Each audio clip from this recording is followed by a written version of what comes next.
पेट की चर्बी कम करना ये एक ऐसा मकसद है जो बहुत से लोगों का होता है, लेकिन अक्सर इसके बारे में गलतफहमियां बहुत होती हैं। इस तज्ज़िये में हम 10 ऐसी ग़िज़ाओं पर गहराई से नज़र डालेंगे जो साइंस के मुताबिक वाकई काम करती हैं, और हम उसकी असल वजह को समझेंगे कि जिस्म चर्बी जमा करता ही क्यों है। तो सबसे बड़ा सवाल ये है कि आखिर पेट की चर्बी से छुटकारा पाना इतना मुश्किल क्यों होता है? और इसका जवाब सच पूछें तो शायद वो नहीं है जो हम में से ज़्यादातर लोग सोचते हैं। अच्छा, तो चलें इसकी असल वजह को समझते हैं, जो अक्सर छुपी हुई होती है। ये सिर्फ कैलोरीज का खेल नहीं है। असल मुजरिम एक खास हार्मोन है।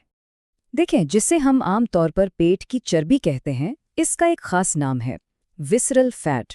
ये वो चर्बी है जो हमारे पेट के अंदर आज़ा के इर्द गिर्द जमा होती है। ये मेटाबॉलिक तौर पर बहुत फ़आल है और इसका सीधा ताल्लुक तनाव के हार्मोन यानी कॉर्टिसोल से है। अब यहाँ से बात असल में दिलचस्प होती है। ये सब जुड़ा है कॉर्टिसोल और इंसुलिन के ताल्लुक से। चलें इस हार्मोनल जंजीर के रद्द-ए-अमल को समझते हैं, जो तनाव को बराह रास्त चर्बी के ज़ख़ीरे में बदल देता है। तो ये एक जंजीर की तरह काम करता है। देखें, पहला कदम तनाव होता है तो कोर्टिज़ोल बढ़ जाता है। फिर क्या होता है?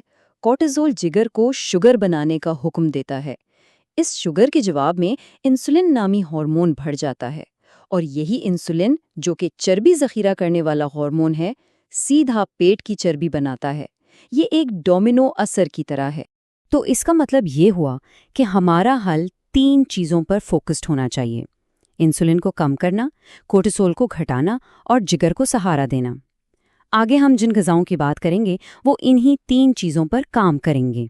चलें अब बात करते हैं इन ग़िज़ाओं की जो इस मसले से लड़ने में हमारी मदद करती हैं।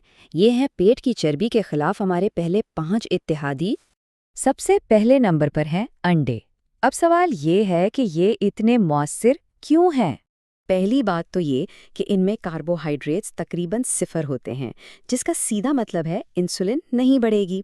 दूसरी बात, इनकी आला मेयार की प्रोटीन ग्लूकागॉन नामी हार्मोन को मुतहर्रिक करती है, जो असल में चर्बी जलाता है। और तीसरी ज़बरदस्त बात यह है कि इनमें मौजूद लेसिथिन और कोलिन जिगर में चर्बी को घुलाने में मदद देते हैं, जो हमारे तीसरे मकसद के लिए बेहतरीन है। नंबर 2 पर है सैल्मन मछली। और सैल्मन का जो सबसे बड़ा हथियार है ना, वो है ओमेगा 3 फैटी एसिड्स। ये ओमेगा 3 करते क्या हैं? ये इंसुलिन को ज़्यादा हसास बनाते हैं, जिससे इसकी सतह कम रहती है। और सिर्फ यही नहीं, ये कोर्टिसोल को भी कम करने में मदद देते हैं। यानी ये एक ही वक्त में 2 महाज़ों पर लड़ते हैं। तीसरे नंबर पर एक ऐसी चीज़ है जो शायद इतनी मशहूर ना हो, लेकिन ये नाकाबिले यकीन हद तक ताकतवर है। वो है कार्ड मछली का जिगर। इसे तेल की शक्ल में भी लिया जा सकता है या फिर सीधा डब्बे से भी खाया जा सकता है। तो अगर हम इसका मवाजना सैल्मन से करें तो दोनों ही ओमेगा 3 के ज़बरदस्त ज़राए हैं और दोनों ही इंसुलिन और कोर्टिसोल को कम करते हैं। फ़र्क सिर्फ इतना है कि कॉड लिवर में ओमेगा 3 की मिकदार और भी ज़्यादा होती है। अच्छा, हमारी चौथी ग़िज़ा थोड़ी गैर मुतवक्को है। ये है सावरक्राउट यानी ख़मीरशुदा गोभी। लेकिन इसकी एक ऐसी सुपर पावर है जो सबको हैरान कर देगी। क्या आप यकीन करेंगे कि सिर्फ 1 कप सावरक्राउट में 700 मिलीग्राम तक विटामिन सी हो सकता है? जी हाँ, 700। ये एक माल्टे से कहीं कहीं ज़्यादा है। वाकई ये हैरानकुन है। तो ये इतना अहम क्यों है? वो इसलिए कि विटामिन सी उन गुदूद को सपोर्ट करता है जो कोर्टिसोल बनाते हैं, जिससे तनाव का हार्मोन कंट्रोल में रहता है। इसके अलावा ये जिगर के अफ़ाल को भी बेहतर बनाता है और इसमें मौजूद प्रोबायोटिक्स वज़न कम करने में भी मदद दे सकते हैं। 5वें नंबर पर आती हैं क्रूसिफरस सब्जियां। अब ये क्या होती हैं? इसमें केल, ब्रोकली और बंद गोभी जैसी चीज़ें शामिल हैं। इनमें ख़ास बात क्या है? एक तो इनमें फाइटोन्यूट्रिएंट्स होते हैं जो फैटी लिवर में मदद करते हैं। फिर इनमें मौजूद पोटेशियम इंसुलिन को कम करता है और इनका मैग्नीशियम तनाव और कोर्टिसोल को कम करने के लिए एक बेहतरीन मिनरल है। यानी ये एक मुकम्मल पैकेज है। ठीक है, तो हम आधा सफ़र तय कर चुके हैं। चले अब अपनी लिस्ट में कुछ और ताकतवर ग़िज़ाएं शामिल करते हैं ताकि ये जंग जीतना और आसान हो जाए। उसके लिए माखिज़ का एक बराह रास्त इक़्तिबास है जो कहता है, मैं बन की बात नहीं कर रहा, میں ایک اعلیٰ معیار کے فیٹی برگر کی بات کر رہا ہوں جس میں کیچپ یا فرائز نہ ہوں۔ اور اسی بات سے ہم اپنی چھٹی غذا پر آتے ہیں، ہیمبرگر۔ لیکن ایک منٹ، یہاں ایک بہت بڑی شرط ہے۔ یہ قدرتی گھاس پر پلے ہوئے جانور کے گوشت کا ہونا چاہیے۔ ایسا گوشت صحت مند چکنائی اور پروٹین سے بھرا ہوتا ہے جو انسولن کو مستحکم رکھتا ہے۔ 7ویں نمبر پر سب کا پسندیدہ ایووکاڈو، اور اس کی وجہ صرف اس کا ذائقہ ہی نہیں ہے۔ ایووکاڈو کا ایک خفیہ ہتھیار ہے جسے ایووکاٹن بی کہتے ہیں۔ یہ خاص مرکب انسولین کی مزاحمت کو کم کرنے میں مدد کرتا ہے۔ اس کے علاوہ اس کی صحت مند چکنائی فیٹی لیور کے لیے بہترین ہے اور اس میں کاربوہائیڈریٹس بھی نہ ہونے کے برابر ہوتے ہیں۔ 8ویں غذا ہے بروکلی کے انکور۔ یہ چھوٹے چھوٹے انکور اصل میں غذائیت کے پاور ہاؤس ہیں۔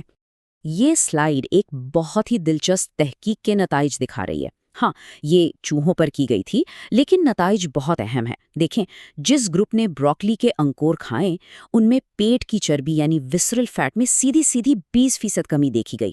9ویں نمبر پر ہے ایسپیراگس۔ یہ سبزی پری بائیوٹک فائبر کا ایک بہترین ذریعہ ہے جو آنتوں کی صحت کو بہتر بناتا ہے اور اس طرح بالواسطہ طور پر تناؤ اور کورٹیسول کو کم کرنے میں مدد کرتا ہے۔ اور ہماری آخری 10ویں غذا ہے نیوٹریشنل یسٹ۔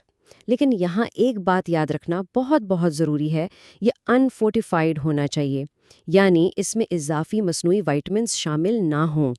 قدرتی نیوٹریشنل یسٹ میں ہوتا کیا ہے؟ یہ بی وٹامن سے بھرا ہوتا ہے جو فیٹی لیور کو سپورٹ کرتے ہیں۔ خاص طور پر اس میں موجود وٹامن B1 کورٹیسول اور تناؤ کو کم کرنے میں اہم کردار ادا کرتا ہے۔ اور سب سے اچھی بات یہ ہے کہ یہ کھانوں میں پنیر جیسا ذائقہ دیتا ہے، بغیر کسی شوگر یا کاربز کے۔ تو اب جب ہم یہ سب جان گئے ہیں، چلیں اس سب کو ملا کر ایک عملی منصوبہ بناتے ہیں۔ آخر پیٹ کی چربی کے خلاف ایک مثالی کھانا کیسا دکھ سکتا ہے؟ ذرا تصور کریں، ایک گرما گرم گراس فیڈ ہیمبرگر پیٹی، اس کے اوپر تھوڑا سا ساور کراؤٹ، ساتھ میں ایووکاڈو والا ایک بڑا سا سلاد کا پیالہ، اور ڈریسنگ کے لیے زیتون کا تیل اور نیوٹریشنل یسٹ۔ یہ ایک سادہ، طاقتور اور یاد رکھنے میں آسان منصوبہ ہے۔ تو اب ہم یہ تو جان گئے ہیں کہ کون سی غذائیں کھانی ہیں، لیکن یہاں ایک بہت بڑا سوال پیدا ہوتا ہے۔ وہ کون سی غذائیں ہیں جن سے ہمیں ہر قیمت پر بچنا چاہیے؟